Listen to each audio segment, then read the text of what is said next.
여러분 안녕하십니까. 만화임 뉴스입니다. 지금 곽종건 전 특수전 사령관의 진술에 대한 사주, 그리고 말이죠, 조작, 이것이 큰 문제화가 되고 있고요. 국민의힘 국회의원들이 또 다른 증거가 있다, 이렇게 지금 기자회견을 하고 있습니다. 우리 자랑스러운 대한민국이 참으로 이렇게 형편없는 나라로 바뀌었어야 되겠습니까? 나름대로 말이죠, 국토방위에 최선을 다하던 군인들을 회유하고 말이죠, 공작을 해서 일국의 대통령을 탄핵몰이를 하고 내란으로 덮어씌우고 이래서는 안 된다는 얘기입니다. 근데 무엇보다도 중요한 것이 우리 민주주의의 최후의 보루라고 그러죠. 법원 중에서도 헌법재판소는 진짜 마지막 보루라고 볼 수가 있습니다. 헌법재판소의 판결은, 결정은 단회 한 번으로 끝나버리죠.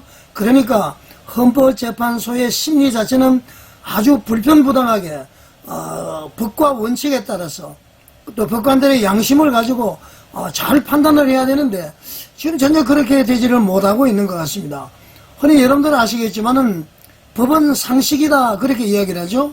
이 법은 상식이라는 것은 일반적인 상식과 크게 다르지 않아야 된다, 그런 뜻입니다. 예를 들어서 말이죠, 물건을 훔쳐도 괜찮아, 그러면 여러분 물건을 훔쳐도 처벌하지 않습니다, 이런 법률이 있으면은 그 일반 상식과 완전히 다른 법률이죠. 그것은 법이라고 볼 수가 없는 것입니다. 또 다른 말로 이야기하면은 남의 물건을 훔치면 안 된다, 이것이 이제 법이라는 것이죠. 그런 것처럼 일반적인 상식도 남의 물건을 훔쳐서 안 된다는 그런 이제 사회적인 컨센서스가 이루어져 있습니다. 합의가 이루어져 있다는 것이죠. 그래서 법은 상식이라는 얘기입니다. 법은 특별한 것이 아니라는 것이죠. 쉽게 설명을 하면은 우리가 이제 법을 만들었으면은 법이 완벽할 수는 없죠. 그래서 상식에 반하는 경우는 개정을 하거나 또 사회 환경에 따라서 변화에 맞춰서 또 법을 개정하고 수정하고 그렇게 하는 것이죠. 그러나 지금까지 법이 만들어졌으면 그 법을 지켜야 됩니다. 흔히들 그런 얘기가 있죠. 악법도 법이다 그랬는데 이 법이 있으면 법을 지켜야 되는 것입니다. 자, 여러분 잘 아시겠지만은 국회에서 말이죠, 내란죄로 탄핵소추를 결의를 했습니다. 그래서 이제 헌법재판소에 가면은 그것이 이제 내란죄를 뺐다고 해서 법에 어긋난다, 어긋나지 않는다, 이런 판단은 둘째치고 거기에 따라서 말이죠, 각하 내지는 재의결을 하도록 기각을 해보면 되는 것이기 때문에 큰 문제는 되지 않습니다. 근데 이것을 지키지 않는 것도 물론 법에 어긋나는 것이지만은 상식적으로 지금 헌법재판소는 말이죠, 완전히 상식에 벗어나는 행위를 하고 있습니다. 제일 큰 것이 무엇이냐 하면은 말이죠, 제가 한번 법령을 통해서 보여드리겠습니다. 헌법재판소에서 심판을 할 때에 증거로 쓸 수 있는 자료가 있고 또 증거로 쓸 수 없는 자료가 있습니다. 또한 할 수 있는 일이 있고 할 수 없는 일이 있습니다. 지금 헌법재판소는 말이죠, 할 수 없는 일을 해서 그것을 증거로 삼겠다는 겁니다. 그러니까 말이죠, 이거는 법은 상식이라는 것을 완전히 뒤집어 버리는 것이죠. 왜 법을 만들었습니까? 자, 그 법이 어떤 법인지, 이 법만 보더라도 대통령의 탄핵소추는 각하가 될 수밖에 없는 것이다, 저는 그렇게 주장을 합니다. 자, 어떤 법인지 한번 보겠습니다. 예, 여러분 제가 사전에 법령을 좀 뽑아놨습니다. 우리나라 헌법 113조 2항을 보게 되면 말이죠, 이런 규정이 있습니다.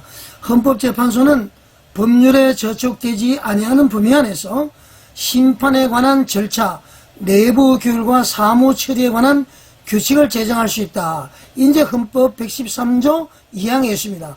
이 헌법 113조 2항에 따라서 헌법재판소 법은 말이죠, 이렇게 되어 있습니다. 이 관련해서 헌법재판소 제10조 1항을 보게 되면 말이죠, 헌법재판소는 이 법과 다른 법률에 저촉되지 아니하는 범위에서 심판에 관한 절차, 내부 규율과 사무 처리에 관한 규칙을 제정할 수 있다. 그래서 이제 헌법재판소법이 만들어진 것이죠. 자, 그런데 말이죠, 헌법재판소법 32조 자료 제출해 보게 되면은 이런 조항이 있습니다. 제가 말씀드리는 것은 바로 이것인데요. 여기 보면은 재판부는 결정으로, 그러니까 재판부의 결정으로 다른 국가기관 또는 공공단체의 기관에 심판에 필요한 사실을 조회하거나 기록의 송부나 자료의 제출을 요구할 수 있다 그랬습니다. 그러니까 심판에 필요한 자료를 요구할 수 있다는 거 그런 것입니다. 재판부의 결정으로. 다만 조건이 있습니다. 자, 이것이 이제 중요합니다. 다만 재판, 소추, 수사 중이거나 말이죠. 또는 범죄 수사가 진행 중인 사건의 기록에 대하여는 송부를 요구할 수 없다. 이렇게 분명히 기록이 되어 있습니다. 자, 여러분, 그런데 어떻습니까? 지금 윤석열 대통령과 같이 내란죄로 기소돼서 재판을 받고 있는 사람들이 있습니다. 그 기록을 지금 전부 국회 측에서 요구를 해서 전부 증거로 채택을 했습니다. 자, 이것이 여러분들 맞아요, 안 맞아요? 틀리죠?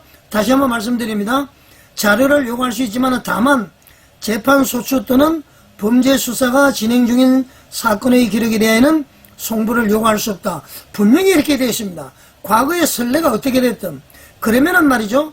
현재 군인들 전부 지금 재판받고 있죠. 그 자료를 요구를 할 수가 없습니다.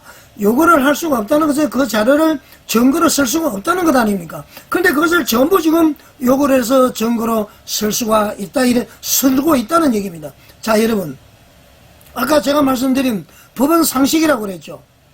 자, 물건을 훔치어도 괜찮다. 이런 법률이 있으면 말이죠. 그 법률이 상식에 반하죠. 물건을 훔쳐서는 안 되잖아요. 또 다른 말로 얘기하면 물건을 훔쳐서도 안 된다. 이 말은 그런 법이 있으면 말이죠. 물건을 훔칠 때는 징역을 받는다. 그런 게 있으면은 상식적으로도 지금 물건을 훔치면 안 된다는 이런 것이 바로 일반 상식이고 법의 상식이라는 것입니다. 자, 여러분. 헌법재판소는 말이죠. 지금 법은 상식이라는 것을 완전히 망각을 하고 있는 것입니다. 이 법이 말이죠. 헌법재판소법 32조에 자료 제출 못하도록 되어 있잖아요. 근데 그것을 왜 해서 증거로 삼느냐 그런 얘기입니다. 더군다나 말이죠. 여러분들 지금 보셔서 아시겠지만은 곽종건이가 지금 스스로 고백을 하고 있죠. 압박을 받았다. 양심 선언하지 않으면 내란죄로 엮어버리겠다. 이거 외에도 증거가 있다는 겁니다. 자, 여러분. 이게 나라가 이렇게 해서 되겠습니까? 헌법재판소는 말이죠. 억지로 지금 좌파 카르텔에 의해서 누가 어떻게 하는지는 모르겠지만은 이것은 말이죠. 기각도 아니요. 이명도 아니요. 반드시 각하가 되어야 된다. 각하 사유는 분명하죠. 자, 내란죄가 빠졌습니다. 그 다음에 말이죠. 모든 증거 자료는 없습니다. 전부 지금 증거 진술이 다 오염이 되어 있습니다. 수차례 저희 만남 뉴스에서 방송을 한 것입니다. 자, 여러분. 이래서 어떻게 말이죠. 민주주의의 최후의 보루라고 할 수가 있겠습니까? 자, 지금 헌법재판관이 8명인데요. 제가 알기로는 지금 체제전쟁이다 보니까 4대4가 됐습니다. 설령 5대3이 되더라도 이것은 기각이 되는 것이죠. 기각보다는 그냥 각하를 하는 것이 합의해서 좋은 것이다 이런 얘기입니다. 지금 말이죠. 마지막 발악을 하고 있어요. 조기 대선이 있는 것처럼 한 덩어리도 튀어나와서 분위기를 막 지금 마치 탄핵이 된 것처럼 분위기를 만들어 가는데 절대로 우리가 속아서는 안 됩니다. 그렇기 때문에 우리는 3월 8일 날 전부 광화문으로 나와서 국민의 힘을 보여줘야 됩니다. 국민들의 힘을 보여줘야 됩니다. 주권 재민, 주인된 권리는 백성으로부터 나온다는 것. 헌법 1조 1항 2항에 나와 있지 않습니까? 또 장제현 의원이 진짜 잘못을 했는지 또 이 철규 의원 아들이 진짜 잘못했는지 그걸 떠나서 공교롭게 말이죠. 한동훈이가 지금 출연할 때쯤 돼서 윤석열 대통령의 신복인 장제원 의원과 이철규 의원의 비리가 나타납니다. 이것을 말이죠. 압박을 하고 자기가 지금 정치에 전면에 나서겠다 이런 것 아니겠습니까? 너희들 까불지 마. 까불면은 장제원이나 이철규처럼 당해. 꼼짝하지 마. 내가 나가겠어. 이렇게 선포하는 것 아닙니까? 저는 이렇게 합리적인 의심을 해보고 있습니다. 자, 여러분 정리를 드리겠습니다. 법은 상식이다. 물건을 훔치면 벌을 받는다. 그러면 상식도 물건을 훔쳐서는 안 된다는 것이 일반적인 도덕적인 관념입니다. 그러니까 법이라는 것은 어려운 것이 아닌 것이죠.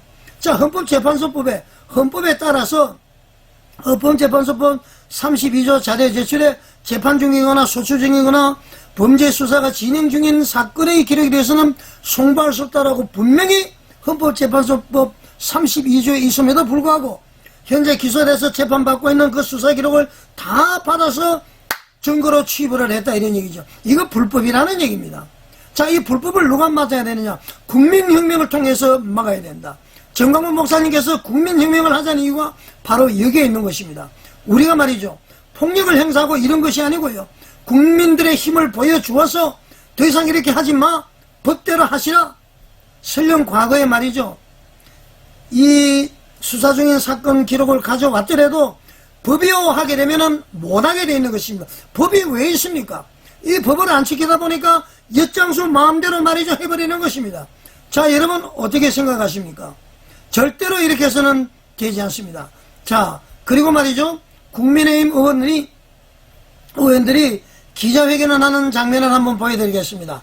KBS 기자회견인데요, 곽종근의 진술 오염, 여기에 대해서 이야기를 합니다. 그러니까 헌법재판소도 이 수사기록인 사건을 받아도 지금 말이죠, 곽종근, 홍장원 전부 진술이 오염이 되어 있습니다.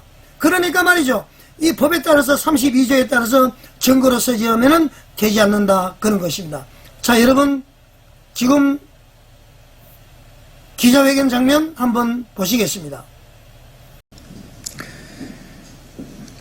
곽종근 사령관이 계엄 이틀 뒤인 지난해 12월 5일 밤에 지인과 통화한 녹취가 공개가 됐습니다. 민주당 김병주 의원의 유튜브 생방송에 출연하기 바로 전날 밤입니다.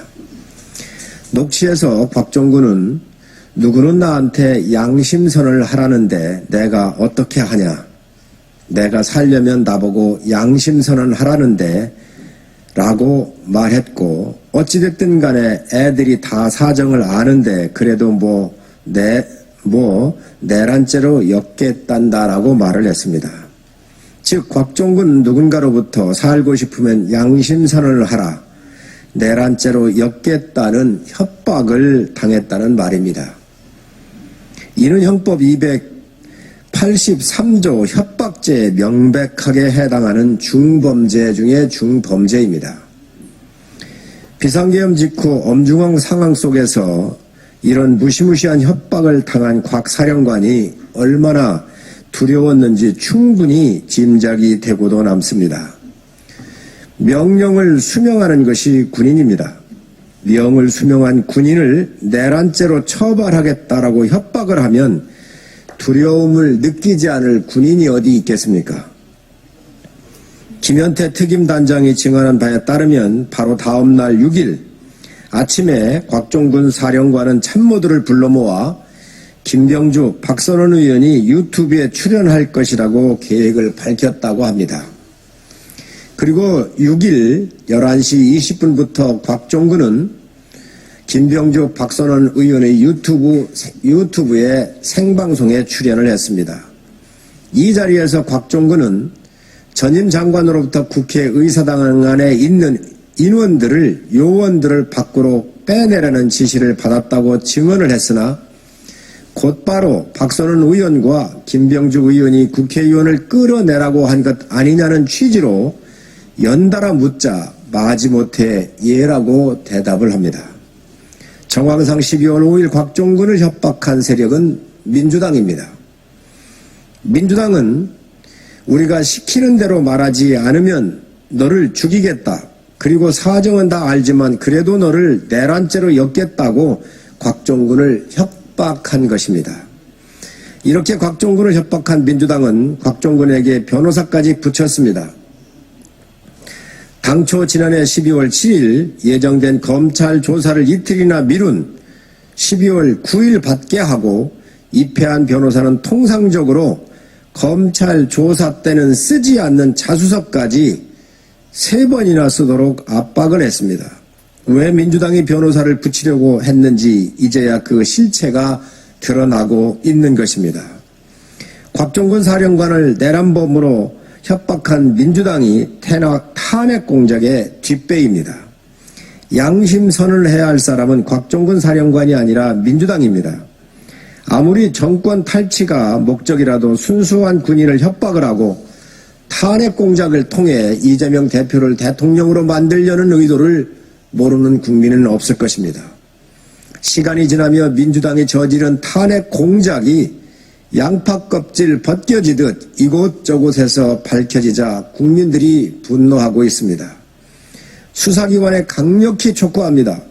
곽종관 사령관이 누군가로부터 협박을 당했다는 사실이 증거를 통해 명확해졌습니다. 철저하게 수사해서 협박범이 누구인지 밝혀주시기 바랍니다. 이상입니다. 자, 여러분, 지금 말이죠. 성일종 국회 국방위원장이 대표적으로 기자회견문을 읽었고요. 제가 여러 이제 보도 자료를 보니까 곽종근은 말이죠. 자기 딸의 전화기를 가지고 자기가 아주 친근한 믿을 수 있는 지인과 통화를 했습니다. 실질적으로는 그 지인이 공개한 것이 아니라 곽종근이가 직접 딸을 통해서 이 통화 내용을 공개를 했다. 그런 얘기가 들리고 있습니다. 자, 하나님께서 말이죠. 우리 대한민국을 바로 우리 대한민국이 자유민주주의의 국권이 서도록 이번에 윤석열 대통령을 통해서 비상계엄을 선포를 하시도록 인도를 하신 것이다. 저는 그렇게 생각을 합니다. 비상계엄이 선포가 안 되었더라면 우리는 이런 내용을 전혀 알 수가 없었던 것 아닙니까? 자, 이런 공작, 좌파 카르텔, 이 북한의 지령을 받는 이 주사파들 말이죠. 이번에 완전히 발본색원을 해야 됩니다. 자, 여러분, 3월 8일 날 말이죠. 전부 나오셔야 됩니다. 3월 1일 그 이상으로 나와야 됩니다. 서울 시내를 전체를 덮어야 됩니다. 이런 것을 보고 있을 수가 없어요. 보수, 우파, 좌파를 떠나서 말이죠. 이 거짓으로 나라를 흔들고 범죄자가 대통령 되려고 그러고 말이죠. 자기 당의 대통령을 탄핵을 시켜서 권좌를 뺏으려는 이 역적무리가 지금 말이죠. 이렇게 지금 고개를 내밀고 있고요. 대통령의 측근들이 설령 죄가 있으면은 그 당시에 밝혀야 되는데 지금 밝혀서 말이죠. 그 사람들을 수장시키면서 자기가 나오려고 하는 이런 공작이 저는 이루어지고 있지 않나 합리적인 의심을 가지고 있습니다. 자, 여러분, 우리는 붕괴해야 됩니다. 일어나야 됩니다. 헌법재판소 정신 차려야 됩니다. 법은 상식이에요. 분명히 말이죠. 헌법재판소 32조 자료 제출에 재판 중이거나 소추 중이거나 범죄 수사 중인 자료는 쓸 수 없다고 되어 있습니다. 이 법을 따라야 되는 것입니다. 그것이 상식인 것입니다. 자, 여러분, 헌법재판소가 제대로 결정할 수 있도록 3월 8일 날 전부 나와서 외치는 저와 여러분이 되시기를 바라겠습니다. 자, 여러분, 시청해 주셔서 감사드립니다.